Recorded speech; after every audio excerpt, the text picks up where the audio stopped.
Must-haves. As I was waking this morning, for some reason, I woke with two words on my mind. Must-haves. As a boy growing up, Christmas was a time to ask my parents for what I thought were my must-haves, and so I got some woodworking tools, some of which I still have and use over 50 years later, or a Hornby engine and some wagons, or some Lego. These were my must-haves.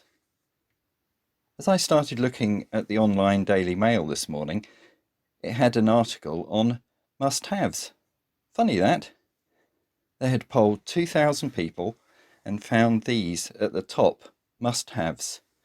They included a walk-in wardrobe, Smeg fridge, having a cleaner, an iPhone 12, a Ferrari, a Rolex watch, and to send your children to private school.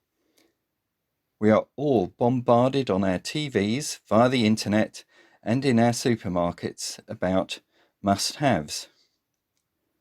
But what are our must-haves this Christmas? For me now, Christmas is all about a particular must-have, and he's the reason for the season. That's Jesus. We all need Jesus as our Saviour and Lord, and he came to rescue us from the punishment that we deserve as we mess up not only our own lives, but others too. Sometimes he's someone I have been getting to know over the past 50 years. Jesus is our must-have for every moment of every day of every year. In the Bible, in the book of Matthew chapter 1 and verse 23, we read these words: "The virgin will be with child and will give birth to a son, and they will call him Emmanuel," which means God with us. By having a relationship with Jesus, it's not just Christmas once a year, but every day, because God is with us. Jesus is my must-have every day. I recommend him as your must-have too. In the carol, In the Bleak Midwinter, there's a verse which goes, "What can I give him, poor as I am?